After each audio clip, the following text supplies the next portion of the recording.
이 시각 부동산 헤드라인입니다. 한국은행이 6년 5개월 만에 기준금리를 인상하면서 국내 부동산 시장이 새로운 국면에 접어들 것으로 전망됩니다. 대출자의 경우 금리 부담이 커진 가운데 내년에 추가 금리 인상이 결정될 경우 충격이 현실화될 것이라는 우려가 나오고 있습니다. 정부가 주거복지 로드맵 등 부동산 대책을 잇따라 내놓고 있지만 주택시장은 양극화가 심화될 가능성이 높아지고 있습니다.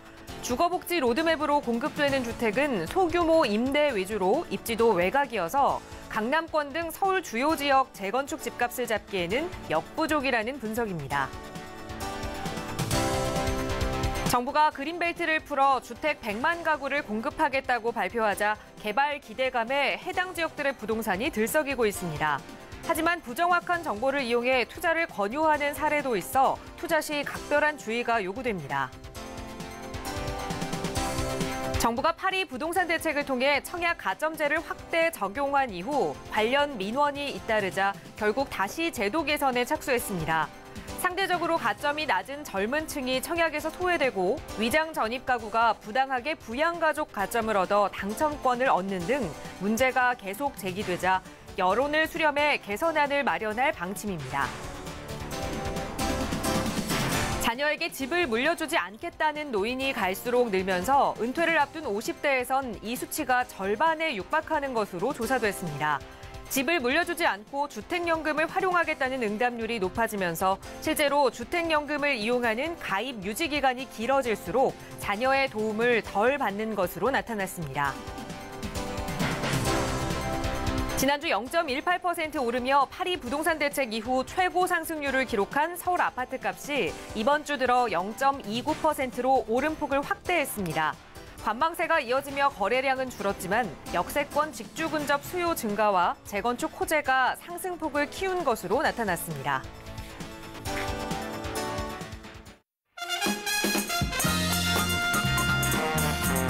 여러분 안녕하십니까? 부동산 골든타임 진행의 김진주입니다.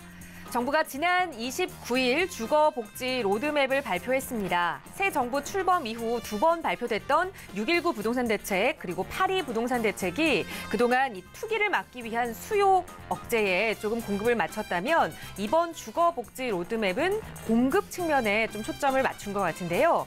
서민의 주거 안정을 위해서 2022년까지 100만 가구의 주택을 공급하겠다라고 발표를 했습니다. 하지만 가장 중요한 것은 부지 확보와 또 재원 마련이 아닐까 싶은데요.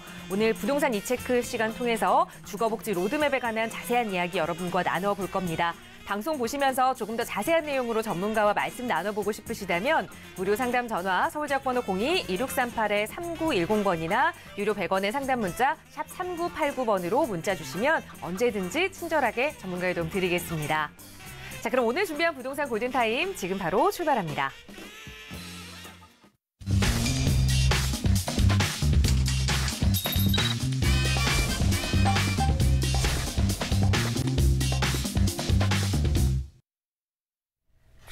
네, 생방송으로 보내드리고 있는 부동산 골든타임 함께하고 계십니다. 벌써 12월의 첫 날이 됐는데 좀 아침부터 날씨가 많이 추웠습니다. 건강 좀 유의하셔야 할 것 같고요. 추운 날씨와는 별개로 또 부동산 시장은 열기가 계속해서 좀 이어지고 있는 것 같습니다. 오늘도 여러분과 함께 시장 분위기 살펴봐 주실 부동산 전문가 먼저 소개해드리겠습니다. 신화경제연구소의 신하선 대표 함께 하셨어요. 대표님 어서 오세요. 네, 안녕하세요. 반갑습니다. 네, 오늘 대표님과 말씀 나눠볼 부분은 따끈따끈한 이야기죠. 29일 발표가 된 주거복지 로드맵 이야기입니다. 네. 아무래도 서민을 위해서 주택을 공급하겠다라는 이야기에 초점이 좀 맞춰져 있는 것 같은데 역시나 좀 가장 중요한 것은 과연 어디에 그리고 어떤 재원을 이용하느냐 이런 부분이겠죠. 그렇죠. 주거복지 로드맵 이야기 좀 자세하게 설명을 해주실까요? 네, 그렇습니다. 지금 이제 주거복지 로드맵 중에서 뭐 조금 아직은 좀 이제 임대사업자에 대한 부분에 있어서 좀 빠지긴 했지만 우리가 한번 살펴보도록 할 거고 그거에 대해서 이제 투자에 대한 생각을 또 하셔야 되는데 또 다른 발표가 이어지면서 조금 이제 진짜 저거 청년주택 사야 되나라는 생각을 하실 수밖에 없는 일들이 있는데 제가 PPT화에 보면서 설명드리도록 하겠습니다. 자, 보시게 되면 주택도시기금서 연 23조 투자를 하겠다. 이 정도 투자를 해서 우리가 이제 서민주택을 만들려면 분당의 한 10배에 대한 땅이 좀 필요하다고 그럽니다. 지금 실질적으로.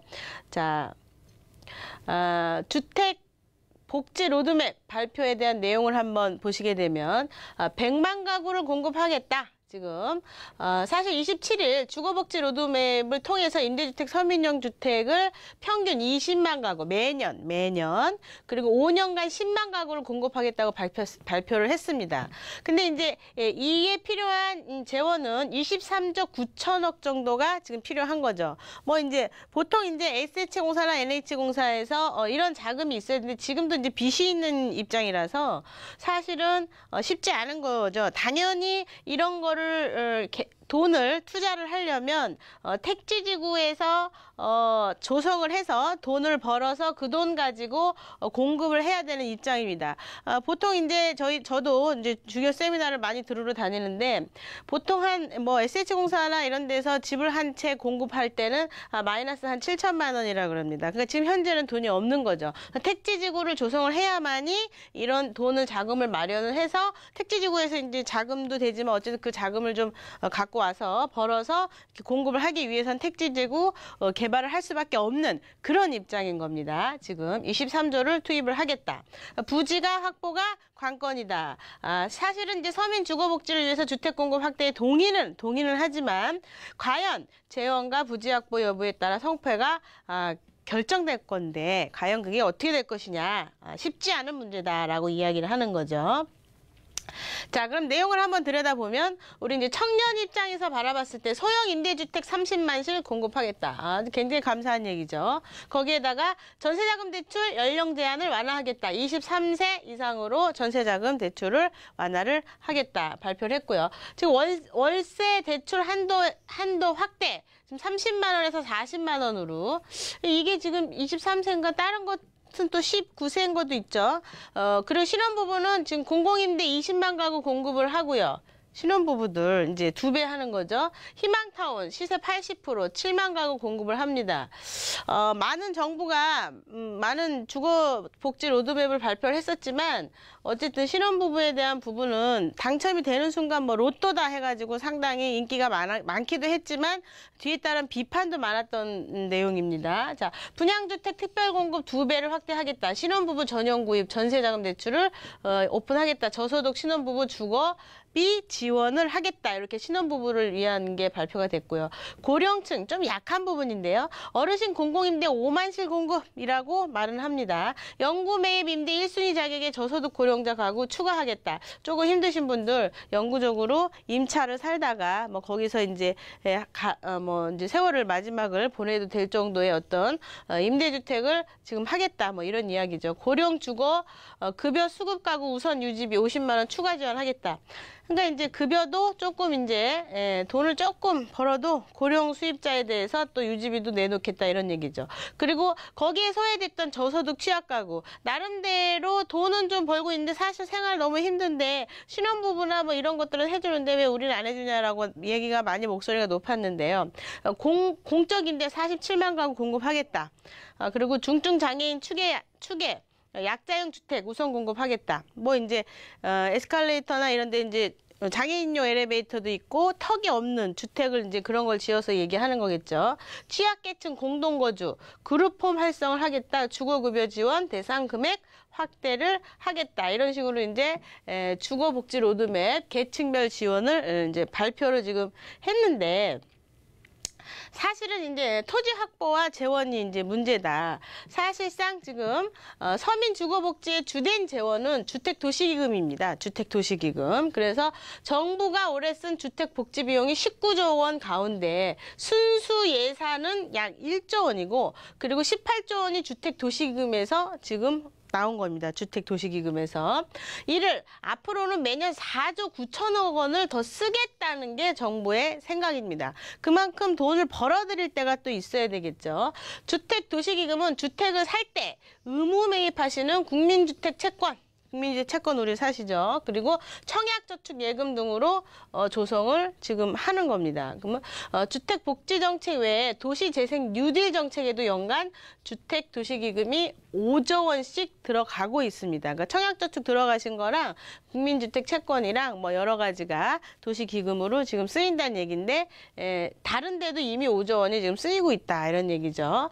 부지 확보도 사실은 쉽지가 않습니다. 사실은 자 주택 100만 가구를 공급하려면 막대한 토지를 새로 확보를 해야 합니다. 새로 아까 얘기한 분당의 10배 정도의 땅을 이제 매입을 해야 되는 거죠. 분당 신도시 입주 가구 수가 9만 7천 가구라는 점을 고려하면 단순 계산으로 분당의 10배가 필요하다는 얘기입니다. 주거 비용이 싼 임대주택이라도 도심과 멀리 떨어지거나 교통이 불편하면 수요자의 외면을 받습니다. 뭐 양주 이런 데다가 신혼부부 특별 공급입니다. 해봤자 가는 사람이 없다 뭐 이런 얘기예요. 그래서 지금 수도권 그린벨트의 개발제한구역이죠. 그쪽에 지금 상당한 관심이 몰리고 있죠. 이번에 발표한 뭐 수서라든가 위례라든가 그런 쪽에도 공급을 또 많이 한다 그러잖아요. 그 주변에도 택지 개발도 한다 그러고 그러다 보니까 그쪽으로 지금 관심이 엄청 쏠리고 있는 입장이죠. 주거복지 로드맵이 청년층이나 신혼부부 등 특정 계층에만 집중되어 있다는 지적도 지금 있다. 중산층인데 무주택자분들이 계세요. 뭐 살다 보면 애 놓고 키우다 보면 월급 받은 거 계속 이제 애들 밑으로 들어가고 그러다 보면 집을 못 사신 분들도 꽤 계시거든요. 근데 장년층 주택 수요자, 은퇴자 등을 위한 임대주택 공급 대책은 미흡하다. 이게 이제 임대주택하고도 관련이 좀 있겠죠. 어떤 이제 부동산 이제 관계자는 100세 시대를 맞이하여 노후 준비가 미흡한 은퇴자나 고령층의 연령별, 나이별, 그리고 소득별 맞춤형 주거복지 대책을 마련하는 노력이 좀 필요하다라고까지 지금 이제 발표가 된 상황입니다. 자, 그러면은 이 기존 정보와 지금 새롭게 이제 발표된 게 아니에요. 사실은 예전부터 있었던 일들인데요. 노태우 정부 때 주택 공급 2만 가구를 공약을 했었습니다. 그런데 영구 임대주택 25만 가구 건설하겠다라고 얘기해놓고 1993년도에 영구 임대주택이 중단됩니다. 왜냐하면 이때 공급한 거 50년 임대 도입으로 바뀌게 되는 거죠. 그러면서 김대중 정부 때 또 국민주택 임대라는 단어가 나오기 시작하면서 국민주택 20만 가구 공급 계획, 그 노무현 정부 때 국민주택 100만 가구 공급 계획 뭐 이런 식으로 했다가 자꾸 없어져 버려요. 기존 정부에 있던 것들이. 그래서 이명박 정부 때 보금자리 주택. 이 보금자리 주택 같은 경우는 당첨이 되면 사실은 뭐 엄청난 프리미엄을 가져갔기 때문에 신혼부부들한테는 상당히 좋았지만 일반적인 부동산 타이밍으로 봤을 때 무슨 누구 한쪽으로 몰아주게 하냐의 어떤 비판을 받았던 제도 중에도 하나라고 할 수도 있습니다.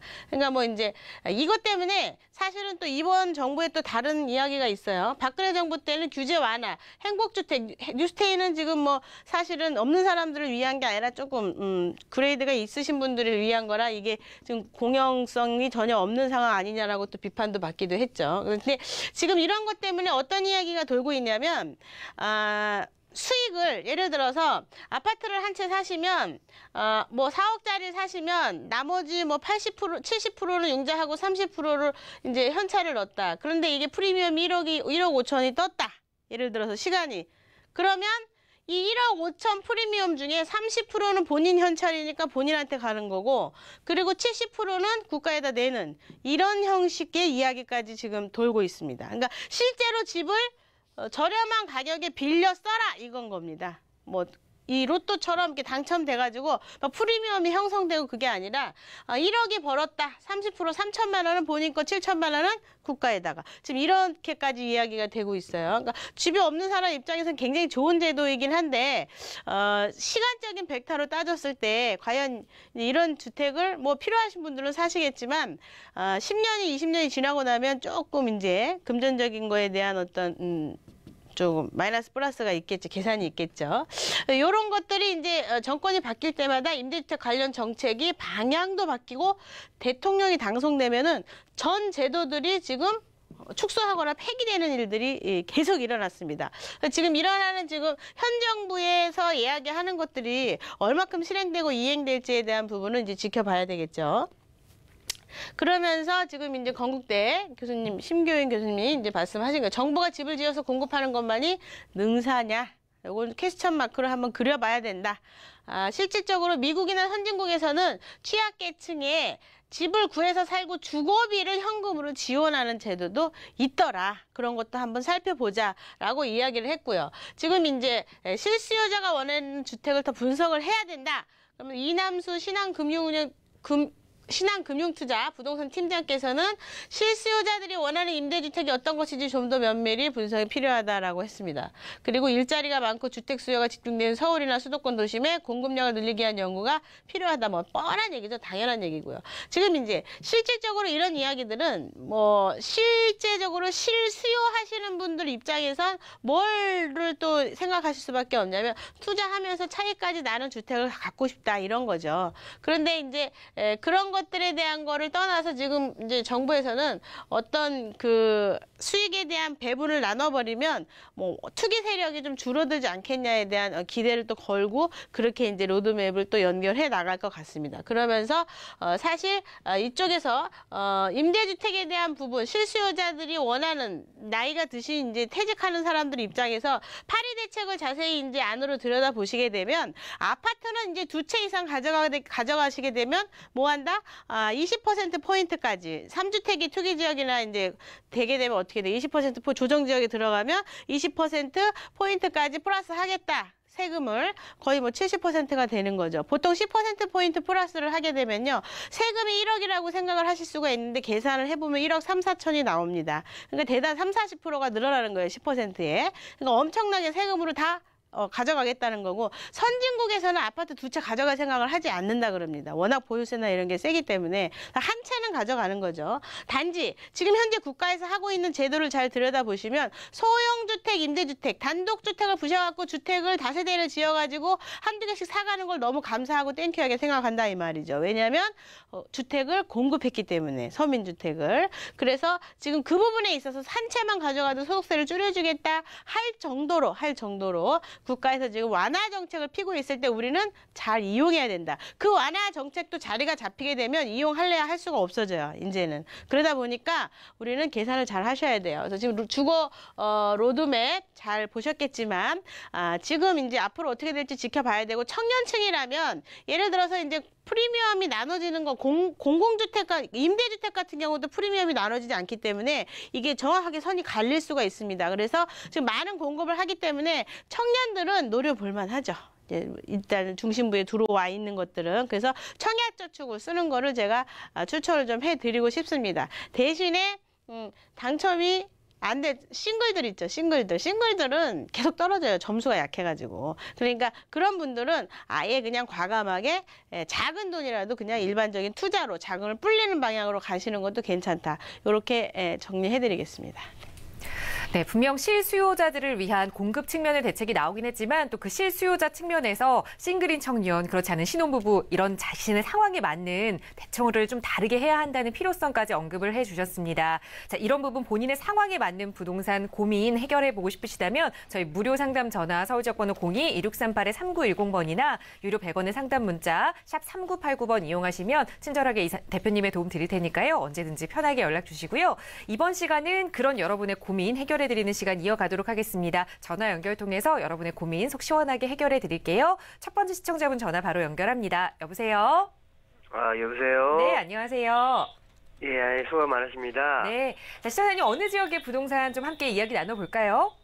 예, 청량리에 있는 미드 카운티라는 분양권을 좀 매수할까 해서요. 네. 네, 그래서 매수해도 될까 싶어서 좀 여쭤보려고 연락드렸습니다. 네. 예. 청량리에 이 미드 카운티 아파트 분양권을 실거주 목적으로 지금 매수를 원하시는 건가요? 예. 네, 실제로 들어가서 내가 거주하면서 향후 전망까지 좋다면 좀 좋겠지요. 바로 전문가 의견 좀 들어보도록 하겠습니다. 대표님과 인사부터 나눠보세요.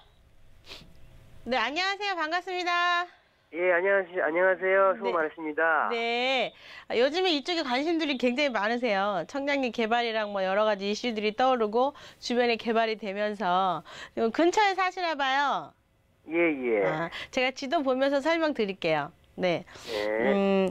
지금 이제 말씀하신 아파트가 이렇게 답심리, 미드카운티 이렇게 되어져 있죠. 주변에 보시게 되면 예전하고 다르게 지금 이제 주변이 거의 다 이제 여기도 개발이 되고 있고요. 뭐 이미 개발이 된 데도 있고요. 앞으로도 개발될 때가 있고요. 청량리 여기 있고요. 여기 중심상업지화 되는데 여기를 조금 더 국가에서 개발을 하겠다고 이야기를 하고 있고요. 대단지들이 개발되다 보니까 원래 이 주변에 큰 건물은 이렇게 있었는데 일본처럼 뒤로 가면은 굉장히 낮은 주택, 거의 뭐 허름한 주택들이 굉장히 많이 깔려서 이 주변 외에는 화려하지 않았다. 그러니까 화장을 여기다 얇게 입혀놓은 것 같은 모양이었었거든요. 그런데 지금은 이제 좀 바뀐 거예요. 지금 바뀌어가지고 요 주변이 이제 딱 보시게 되면 이렇게 개발이 여기 보시면 레미안 크레스티 큰 것들이 이렇게 돼 있고 여기 롯데캐슬 노블레스 2018년도 6월에 입주를 하고 거기에다가 이제 레미안 지금 이제 미드카운티 2018년도 5월에 그러니까 주변이 점점 개발이 되고 있으면서 깨끗해지고 있는 거예요. 동네 자체가 옛날하고 좀 다르게 그러면서 지금 이제 롯데캐슬 노블레스 이쪽도 그렇고 레미안 크레스티브 30평대 가격이 지금 한 7억 5천대 지금 가고 있어요. 이쪽이 레미안 위브 뭐 청량리역보다는 이게 여기가 더 가까워서 그런지 얘는 2014년도고 얘는 2013년도인데 그래 얘는 2013년도인데 그런데도 얘가 한 7억 한 3천대 이렇게 가고 있어요. 그래서 실질적으로 지금 이제 레미안 미드카운티 가격 얼마죠? 예, 지금 분양권이 한 6억 나왔습니다. 30평대가요? 예. 25평이요. 125? 25평이요. 25평대. 25평. 25평. 네, 알겠습니다. 그러면 30평대가 지금 한 7억대 미만 아니에요? 6억대 후반 아니에요? 예, 맞습니다. 아, 실거주 하실 거라 30평대가 필요 없나요? 예. 아, 25평. 6억. 괜찮습니다. 사시는 거. 자, 보시게 되면 지금 이제 여기 가격들이 30평대 기준으로 얘는 7억 5천이고 얘는 얼마요? 7억 3천인데 얘가 지금 한 6억 8천 해요. 먹을 게 남아 있다는 얘기죠? 여기 주변에 얘도 그렇고 위브도 그렇고 지금 이미 7억대 중반대 7억대 초반에서 좀 넘어서는 단계에 있는데 얘가 지금 아직 7억 안 냈잖아요. 먹을 게 남아 있다는 얘기예요. 사셔도 돼요. 얘를. 사셔도 되는데 예를 들자면 내가 이제 금전적으로 조금 좀 부담이 된다. 왜냐면 여기 사시는 분들 입장에서 얘네 아파트들이 되게 비싼 거거든요. 지금. 그러니까 전체적인 시장에서 바라봤을 때는 괜찮은 가격이에요. 이게. 근데 이제 예전으로 생각을 하자 그러면 7억대면 굉장히 높다 이렇게 얘기할 수 있는 새 거고 얘를 가만히 들여다보면은 좀 주변으로 조금만 더 올라가면은 여기 이제 6호선이 흐르고 있는 여기 제기동 한신플러스도 한 5억대라서 반값 가격이에요. 4억대. 가격이 아파트로 계산을 하자면 실입주 하자면 여기 30평대니까 굉장히 저렴하죠. 거기에다가 지금 이제 요 주변을 또 한번 살펴볼 건데요. 그러니까 비교를 새 아파트를 사시고 싶으면은 괜찮습니다. 지금 말씀하신 거 사시는 거 찬성이에요. 그거 사시는 거 좋고 여기 가만히 이렇게 여기 위브 아파트 이런 거 조그만 거 있죠. 이렇게 요런 거. 요 주변이 이렇게 개발이 되면서 의외로 가격이 빠지지 않은 반값 아파트들이 있어요. 그러니까 실속주의로 갈 것이냐, 새 아파트 하나 좀 들어가서 살고 싶다 그러면 사셔도 된다. 그리고 한 번 더 이제 방송 보신 다른 분들을 위해서 살펴보신다 그러면 여기 주변이 깨끗하게 개발이 막 되다 보니까 여태까지 가격이 안 올랐던 것들이 가격이 막 오르고 있어요. 이 주변에. 그래서 그런 것들을 잘 살펴보시면 얘네들이 깨끗해짐으로 인해서 혜택을 보는 그런 아파트들이 한두 개 있는 거예요. 그래서 그런 거 살펴봐도 괜찮다라고 이렇게 정리해 드릴게요. 네. 예, 감사합니다. 네, 우선 새 아파트에 대한 이 선호도가 있으시다면 이 매수 찬성 의견 드렸고요. 그 외에 좀 실속주의를 누리신다면 그 주변의 아파트를 좀 함께 살펴보셔라라는 조언 드렸습니다. 또 살펴보시고 궁금한 내용 있으시다면 언제든지 연락 주세요. 예, 감사합니다. 네, 함께해 주셔서 고맙습니다.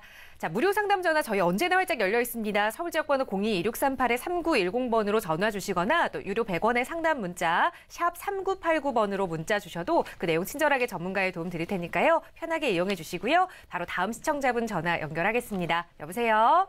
네, 안녕하세요. 네, 반갑습니다. 네, 반갑습니다. 네, 시청자님 어느 지역의 부동산 좀 고민 있으세요? 저기 우리 아이가 외국 출장 해외 근무를 하게 돼서 한 5, 6년 하게 돼갖고 한 1억 가지고 네. 뭘 하나 사놓고 가야 되는 건가 해서 여쭤보는데요. 네. 우리가 지금 본 거는 어디에 볼 데가 없어갖고 등촌 주공 8단지를 봤거든요. 네. 근데 저는 잘 모르니까 저기 대표님이 더 좋은 데 있으면 좀 추천 좀 해주시라고요. 네, 알겠습니다. 지금 자제분께서 한 5, 6년 정도 1억의 자금으로 조금 유용을 하고 싶으셔서 아파트를 보셨는데 네. 강서구 등촌 주공 아파트 8단지를 네. 먼저 보셨어요. 네, 그 네. 아파트가 좀 괜찮은지 아니면 더 좋은 곳이 있는지 한번 전문가 네, 의견 네, 들어볼게요. 대표님과 네, 네. 인사 나눠보세요. 네, 네, 안녕하세요. 반갑습니다. 반갑습니다. 팬입니다. 좋아합니다. 아, 네. 감사합니다. 네. 제가 지도 보면서 설명드리도록 하겠습니다. 네, 네. 보시게 되면 우리 시청자분께서 전화 주신 아파트 말씀하시는 동안에 제가 체크를 해놨는데 네. 여기 이렇게 전철역이 상당히 이렇게 9호선이 네, 연결이 되어져 있는 바로 초역세권에 있는 아파트입니다. 근데 네. 얘를 이제 가만히 들여다보면 지금 몇 평짜리 보신 거죠? 거기 17평 하나예요. 네, 단일평이에요. 그러죠. 네. 요거 이제 단일평형인데 매매가 얼마입니까? 3억 4, 5천 가더라고요. 그렇죠. 3억 너무 4에서 비싸요. 5천. 17평에 3억 4, 5천인데 네. 얘를 이제 들여다 보시게 되면 방 한 개. 한 개예요. 방 한 네. 개. 그죠? 거실 네, 겸 거실 방. 하나 큰 거 예, 있고. 예. 예. 그러면서 3억 4, 5천이에요. 그죠? 네. 뭐 네.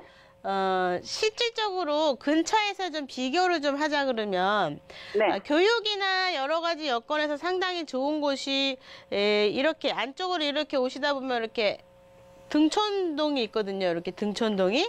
네. 예, 등촌동의 전철역 얘는 뭐 바로 앞이니까 살기는 편하겠죠. 사실은 네. 수요자의 어떤 여러 가지 니즈를 충족할 수 있는 방향성을 한번 보자 그러면 네. 이 지금 요 등촌역에서 한 5분, 6분, 7분 거리의 아파트들이 이렇게 있어요. 네. 여기 보시게 되면 초등학교, 중학교가 아주 잘 돼 있어요. 교육이 네. 상당히 레벨이 되는 곳이 이 안에서도 뭐 그레이드가 나뉘긴 하는데 어쨌든 이 여기가 교육이 상당히 잘 돼 있는 근처의 아파트 여기 하나 볼게요. 한마음, 삼성이라든가 이런 걸 하나 보면 네. 얘가 25평형, 25평형이 4억대 한 2천이에요. 4억 네. 2천, 4억대 네. 초반. 그런데 3룸이에요. 네. 얘하고 얘를 들자면 큰 가격 차이가 없죠. 그렇죠. 네, 가격 차이는 없는데 얘는 3룸이에요. 네. 거기에다가 학교가 잘 돼 있어요. 전철도 네. 뭐 5, 6분이면 가고요. 네. 얘보다는 훨씬 더 나은 그레이드겠죠? 왜냐하면 수요자들의 니즈를 충족하려고 그랬더니 방 하나에 3억 4, 5천짜리 아파트 뭐 괜찮습니다. 나쁘지 않아요. 네. 그런데 얘보다 훨씬 더 수요자가 많은 내 물건을 살 수요자가 많은 물건은 요 근처에 4억대 초반에 25평의 쓰루룸이 훨씬 더 인기가 좋을 것이다 라는 생각이죠. 그렇겠죠. 예. 그래서 얘가 물건이 나쁘진 않아요. 자기 니즈에 맞춰서 한 18평에서 방 17, 8평에서 방 한 칸에 내가 좀 널널하게 나는 좀 살고 싶어 라고 했을 때 괜찮을 수 있는데 그런 네. 사람이 보다는 이 25평에 방 3개짜리 찾는 사람이 더 많더라. 그러니 거기에다 학교가 잘 돼 있으니 신혼부부들 살기도 좋잖아요. 그죠? 투자는요? 그러니까 투자하기도 마찬가지죠. 얘랑. 네. 그러니까 예를 근데 들자면 강남은 그도 한 1억 갖고 못 들어오나요? 전세 비율도요. 사실은 얘가 더 많이 낮아요. 지금. 네. 그러니까 2억 2천대 되거든요.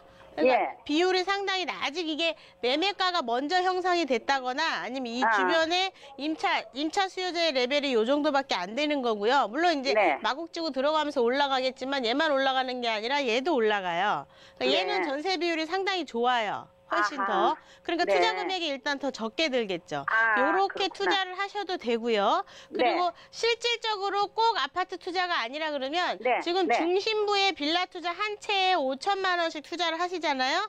그러면 네. 5년 정도 있다가 아드님이 1억을 투자를 하면 1억 정도는 불릴 수가 있어요. 지금. 아하. 왜 그러냐면 네. 이제 내년에 주차장법이 강화되면서 원래는 한 10개 정도 주차가 11개 정도 주차가 들어가는 곳에 이제는 법이 바뀌면 9개밖에 못 들어가요. 네. 그럼 옛날에 한 22개 지을 수 있었던 게 뭐 18개, 19개밖에 못 짓게 돼요. 네. 수익성이 떨어지기 때문에 누군가 개발을 잘 안 할 거예요, 한동안. 미리 네. 이제 허가 내놓은 거 빼고는 안 하겠죠. 그러나 누군가는 생산을 하게 돼 있어요, 누군가는. 그러다 네. 보면 옛날 가격에 분양을 했을 때 안 맞죠, 타산이. 디벨로퍼가. 가격을 네. 높이 분양할 수밖에 없는 현상이 옵니다. 그래서 네. 가만히 계셔도 가격이 올라갈 수밖에 없는 걸 가만히 있으면서 올라가는 거예요. 그리고 이제 네. 세미나에 오시면 진짜 왜 투자가 되는지에 대해서 자세히 얘기를 해드리는데 방송 네. 시간 관계상 이렇게 포인트만 네. 하나 집어드리면 아파트 네. 투자 이렇게 하셔도 되고요. 그리고 빌라 투자 하셔도 됩니다. 1억 가지고 두 채 네. 정도 하실 수 있죠.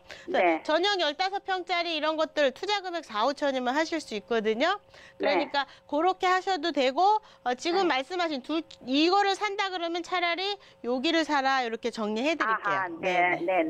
감사합니다. 네. 네, 투자하시기 전에 전화 잘 주셨네요. 고민하셨던 아파트보다는 전세 비율도 높고 수요자들이 조금 더 많은 주변에 25평형 아파트를 보시는 게 좋겠다라는 의견과 또 서울 중심부 빌라도 추천을 해드렸으니까요. 조금 더 자세한 내용 필요하시다면 잠시 후에 안내되는 세미나에도 한번 꼭 참여해 보세요.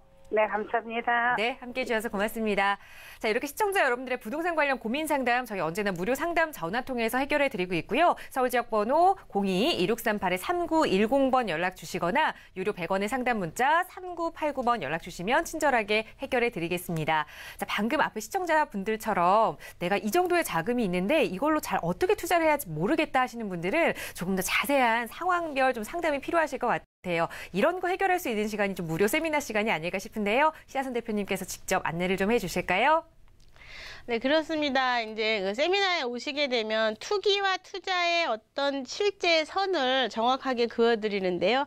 투기라는 것은 우리가 이제 방송으로는 제가 좀 예쁘게 얘기 드리자면 바람 투자다. 그것도 뭐 실력입니다. 들어갔다가 빠지는 걸 잘 빠지면 되겠지만 내가 빠질 때쯤 누군가는 손해를 보고 나가야 되는 입장이겠죠. 들어와야 되는 입장이겠죠. 그래서 이런 것들에 대해서 자칫 잘못해서 정부 정책, 피할 수 없는 정책을 만나게 되면 자금이 묶여버리고 지금 8.2 대책이 발표되면서 상당히 예민해진 상황이고요. 4월 1일 되기 전에 세금적으로 정리되시는 분들 입장에서 뭔가 정리를 해야 되고 팔 사람은 팔아야 되고 그렇지 않으면 이번 정부를 이제 10년까지 파워를 보기 때문에 그 이어지는 현상을 그렇게 보고 있습니다. 그럼 우리는 10년 동안 버티기 작전을 할 것이냐. 뭐 지금 현재 정부 4, 5년 가지고는 택도 없는 얘기죠.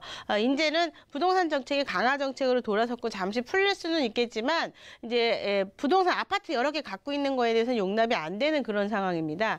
세미나에 오시게 되면 지금 여러분의 입장이 얼마나 유리한 입장인지를 알 수가 있게 돼요. 그래서 오시게 되면 진짜 투자가 어떤 것인지, 왜 내가 3, 4%의 수익을 남들보다 더 많이 볼 수밖에 없는지. 그러니까 예를 들자면 지금 단순 3, 4%가 아니라 한 5, 6년 있다가 3, 4%의 프리미엄이 형성이 될 수밖에 없는 위치에 서 있게 되는데 그걸 자세히 설명드리면 아, 그렇구나 이러시게 되거든요. 거기에다 세금 정리까지 해드리니까 오시게 되면 공부도 하시고 정보도 가져가시고 여러 가지가 좋으실 거예요. 네. 네, 부동산 시장 특히 요즘처럼 좀 여러 가지 정책들이 새롭게 발표가 될 때는 정말 또 스스로 공부해야 될 필요성이 높아지는 시기인 것 같은데요. 공부할 때 좀 도움 주시는 전문가의 도움 좀 받아보고 싶으시다면 대표님과 함께 하실 수 있는 세미나 매주 수요일과 토요일 진행됩니다. 그래서 바로 내일도 오후 1시에 논현역 근처에서 진행되니까요. 언제든지 저희 상담 전화로 문의 주시면 또 세미나 안내와 접수까지 친절하게 도움 드리겠습니다. 네, 저희는 또 잠시 후에 다른 시청자분들의 전화 상담 가지고 돌아올게요. 잠시만요.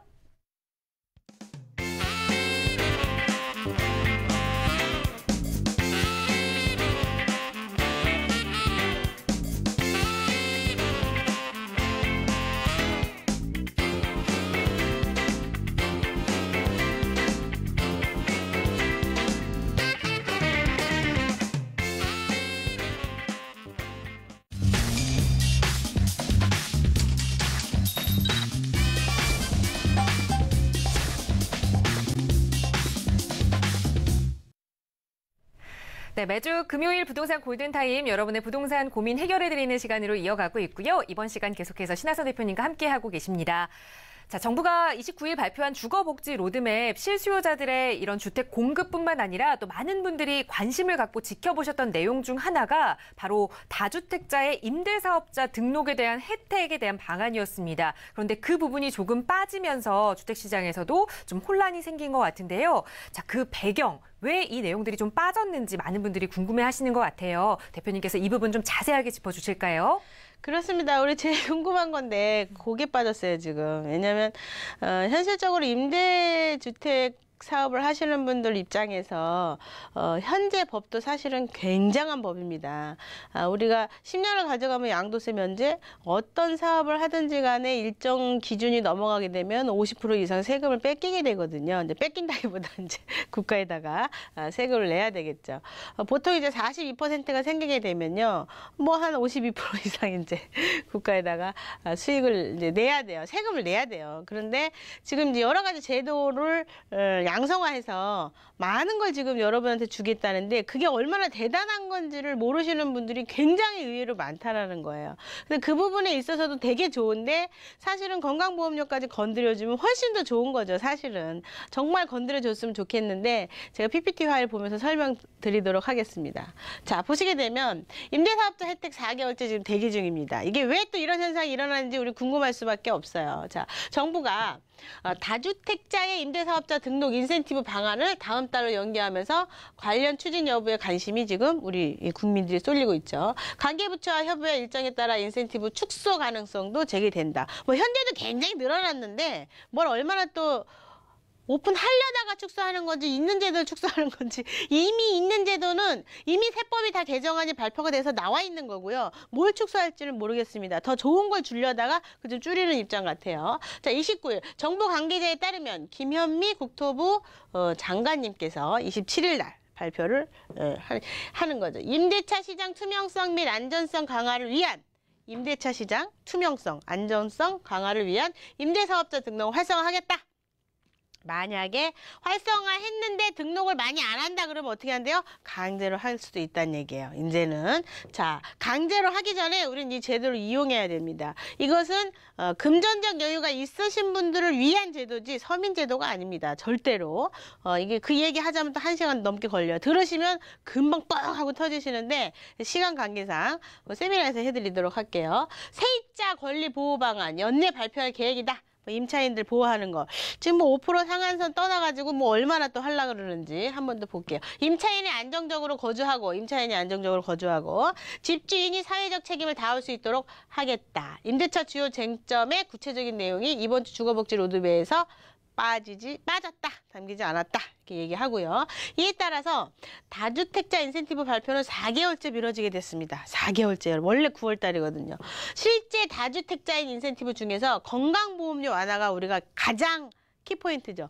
제발 좀 그 부분을 체크해달라고 하고 있는데 지금 유도하기 위해서 8월 문재인 대통령 주재로 열린 핵심 정책 토의에서 보고가 된 바 있습니다, 지금.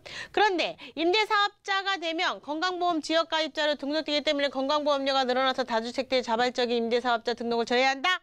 라고 판단을 하고 있는데 자세히 안으로 들여다보면 우리가 3억 이하짜리를 사게 되면은 기준시가 3억 이하 개별 주택 가격 3억 이하짜리 주택을 사게 되면 간주임대료 계산해서 빠져요. 그러면 간주임대료 물론 이제 이 법은 계속 해마다 연장이 됩니다.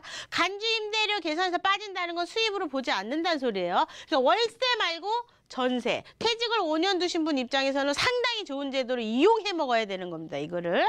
자, 월세 말고 전세 투자했을 땐 수익으로 아예 보지 않는 거예요. 그럼 부동산으로서의 건강보험료라는 것은 공정가율을 곱한 거로 9억을 계산을 하기 때문에 실질적으로 나의 재산이 한 20억은 있어야 의료보험, 피보험자에서 빠져나온다 이거예요. 부부끼리도 별개이기 때문에 피보험자로 들어갔다가 내 개인 재산이 한 20억 정도 돼서 그거를 재산가율로 계산을 했을 때 공정가율을 곱해가지고 9억 이상이 넘어가야 빠져나온다는 얘기예요. 그러니까 지금 20억 정도 재산이 넘어가면 피보험제에서 빠져나온다는 얘기예요. 부동산으로는. 그런데 수익으로는 간주임대료 계산해서 빠지니까 우리는 의료보험이 나가지 않는 겁니다. 전세 투자를 했을 때. 더군다나 3억짜리 물건을 실질적으로 공시가격 3억짜리를 계산상 20억 원어치 갖고 있어도 괜찮다는 거예요. 매매가 20억, 매매가 20억. 그러니까 공정가 9억이 넘어가지 않는다고 하면 우리는 의료보험이 안 나옵니다. 제도를 정확히 알아야 돼요. 신문 기사는 요렇게 났지만 월세 받는 사람 입장에서의 이야기인 거고 전세 투자하신 분들은 그렇게 해서 의료보험이 나오지 않는다. 정확히 알고 가셔야 되겠어요. 포인트로. 실제 매년 2천만 원 이상 월세 소득을 올리는 사람의 경우 건강보험료와 소득세를 합쳐서 300만 원가량 지출로 부담이 생깁니다. 월세 받는 사람. 2천만 원 받는 사람 월세 부담인 거죠.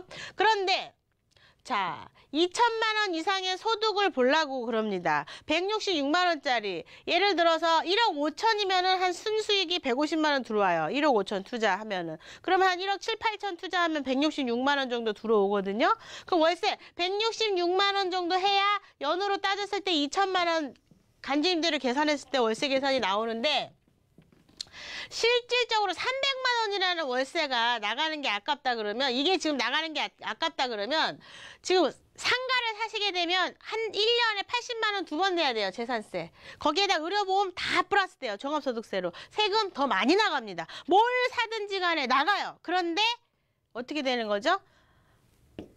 주택을 샀을 때에도 나가는 건데 적게 나간다 이 말이죠. 1억을 투자를 하시면 순수익 45만 원에서 50만 원이 떨어지는데 이게 무서우면 어떻게 돼요? 은행에다 1억 넣어놓고 8, 9만 원 받아야 돼요. 의료보험 무서우면은.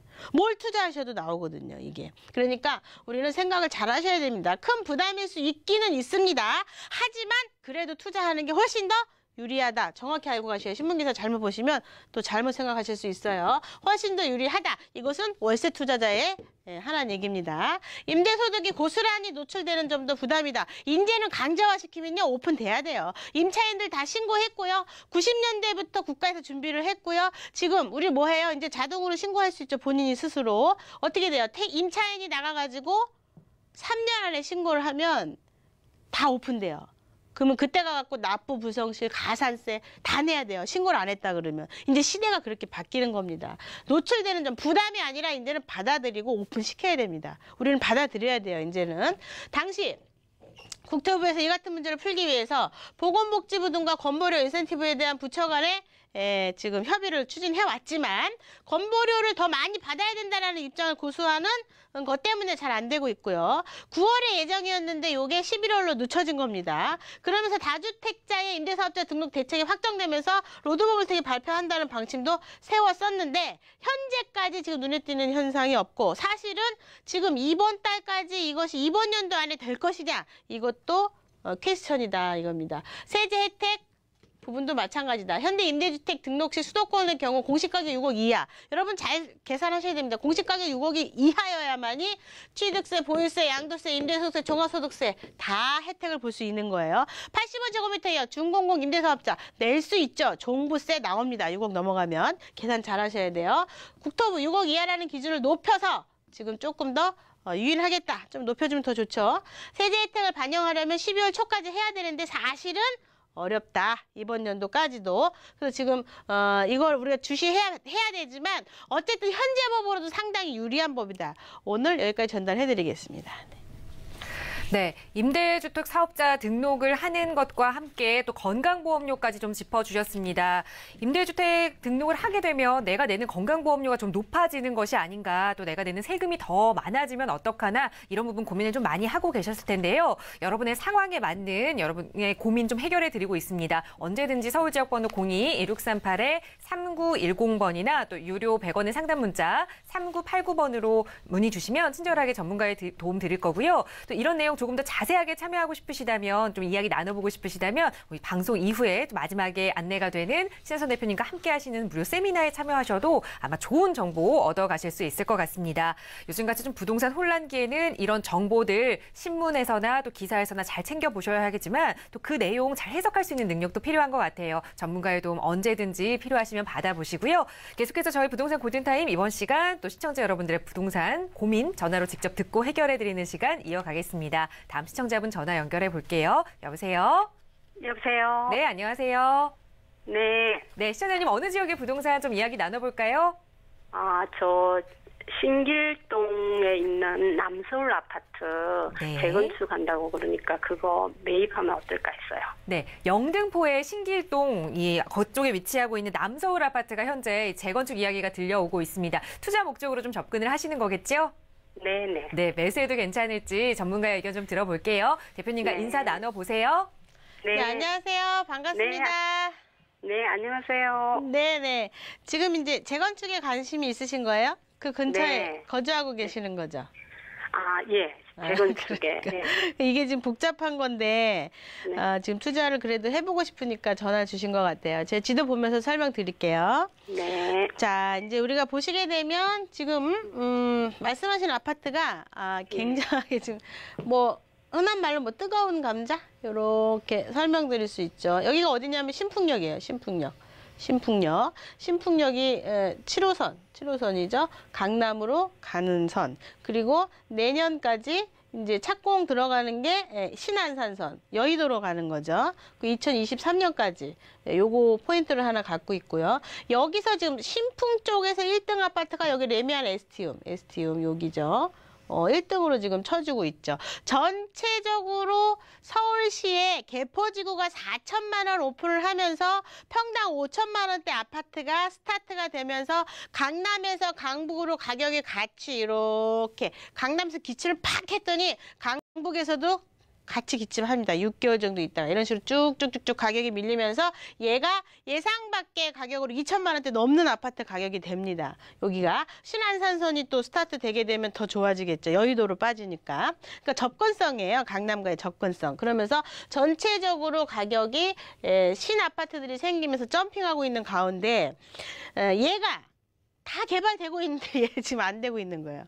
얘를 가만히 들여다보면 이동은 지분이 13평에 가깝고요. 그리고 어디요? 7동인가는 한 10평 돼요. 똑같은 17평이. 그리고 네. 12동에서 14동은 또 8평 반이에요. 네. 이렇게 되니까 조합들끼리 아파트 평수는 똑같은데 지분이 다르잖아요. 그러니까 이게 이제 합의가 잘 안 되고 그리고 이제 지금 신탁 사업으로 가려고 그러죠. 여기 지금. 네.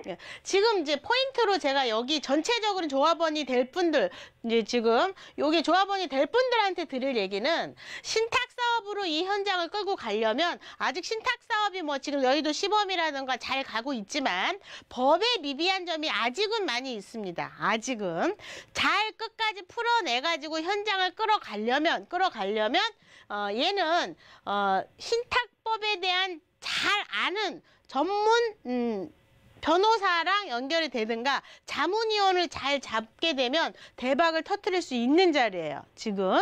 근데 실제 현재 있는 조합원들이 지금 사실은 이제 옆에 너무 잘 되니까 뭐 욕심도 많고 막 좀 그런 거예요. 지분도 너무 틀리니까 서로가.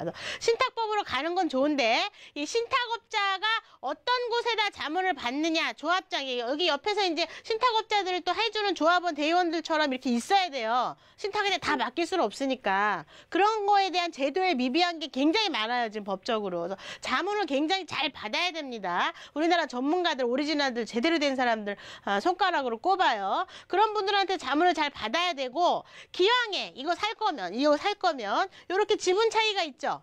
네. 많은 지분을 사세요. 네네. 기왕에 살 거면 네. 괜찮습니다. 아파트만 지어지면 괜찮아요. 그러니까 지금 주민들 간의 협의가 잘 돼야 돼요. 서로 욕심내다가 얘 그냥 찌그러지고 빠그라지고 없어져 버려요. 한참 기다려야 돼요. 그러지 마시고 네. 제대로 된 자문위원을 연결할 수 있게끔 잘 해서 지금 이제 아파트가 되기만 하면 다들 재산적 가치가 굉장히 많이 올라가요. 그러니까 지금 이제 이게 사업이 안 되면 5년도 10년도 갈 수 있어요. 신탁법이라고 하지만 잘 풀어야 됩니다. 절대적으로. 그러니까 저는 사는 거 지금 조합원 지위가 없죠. 조합원이 없잖아요. 그죠? 그러니까 네. 얘는 조합원 지위 양도가 되는 거예요. 신탁법 내후년까지는 되는 거예요. 신탁법도 이제 조합원 지위가 연결 안 되는 걸로 법이 바뀌거든요. 그러니까 네. 그런 부분에 있어서 아직까지는 조합원 지위 양도가 되는데 대신에 살려면 뭘 사라? 지분이 많은 거. 큰 거. 사두셔도 네. 된다. 이렇게 정리해 드릴게요. 대신에 시간적인 백타는 기다리셔야 돼요. 네, 이렇게 정리해 드릴게요. 네, 감사합니다. 네, 시간은 좀 걸리겠지만 지분이 많은 걸 사신다면 그래도 가능성이 있다라는 말씀 드렸습니다. 좋은 투자하시기 바랄게요. 네, 감사합니다. 네, 함께해 주셔서 고맙습니다. 자, 시청자 여러분들의 부동산 관련 고민 상담 도움 드리고 있고요. 방송 보시면서 참여하고 싶으시다면 무료 상담 전화 서울지역번호 02-2638-3910번이나 샵 3989번에 100원의 유료 상담 문자 보내주시면 친절하게 도움 드리겠습니다. 바로 다음 시청자분 전화 연결하죠. 여보세요? 네, 여보세요? 네, 안녕하세요. 네. 네, 시청자님 어느 지역의 부동산 좀 고민 있으세요?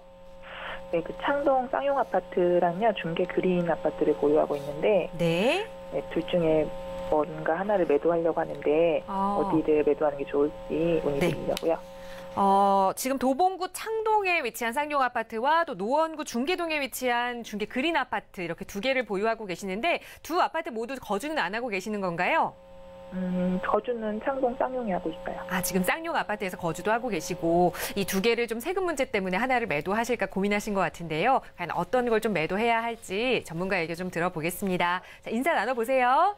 네, 안녕하세요. 반갑습니다. 네, 대표님 안녕하세요. 네, 네. 지금 이제 아파트를 두 개를 지금 갖고 계신데, 지금 이제 하나는 팔으셔야 되나 보죠? 아니, 그런 건 아니고 이제 네.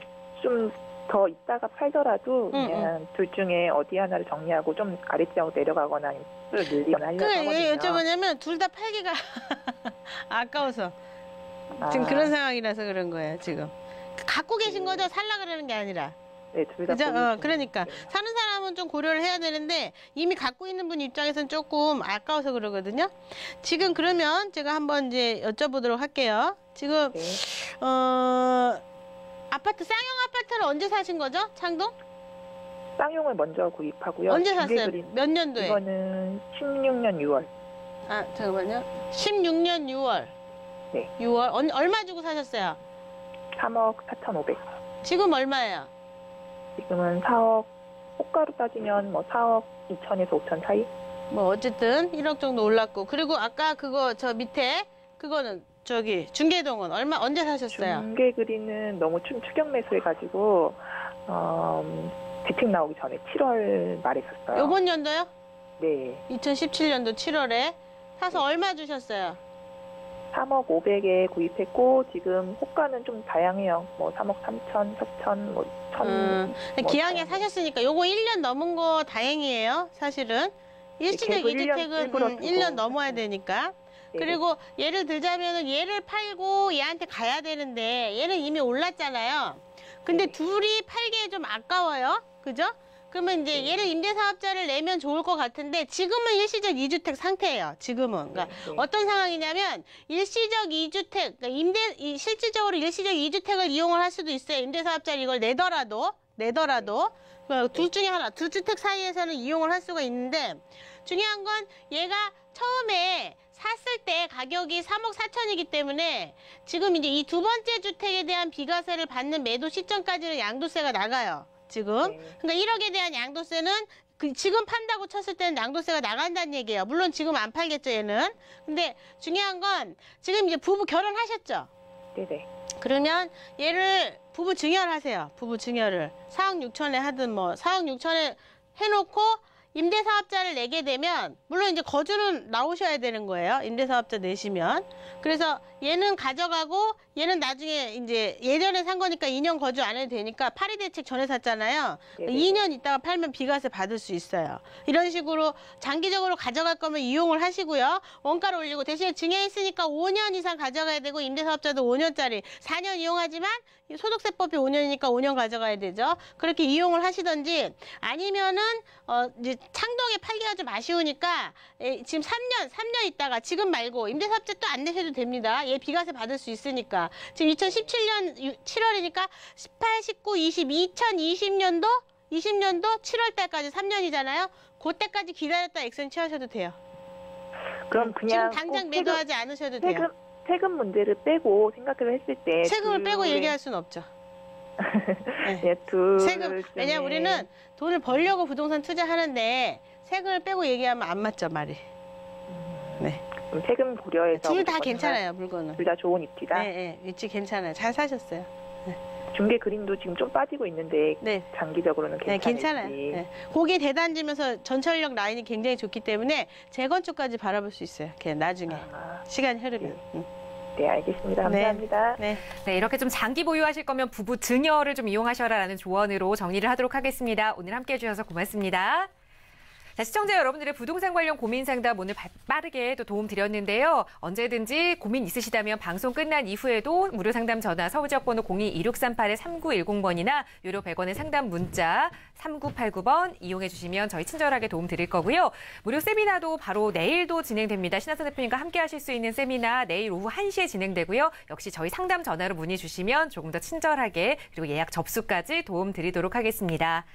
자, 12월의 첫날 날씨가 정말 많이 추워졌습니다. 이번 주말 감기 걸리시지 않도록 몸조리 잘 하시고요. 저희는 다음 주에 또 알찬 부동산 정보로 여러분 찾아뵙겠습니다. 함께해 주신 여러분 고맙습니다.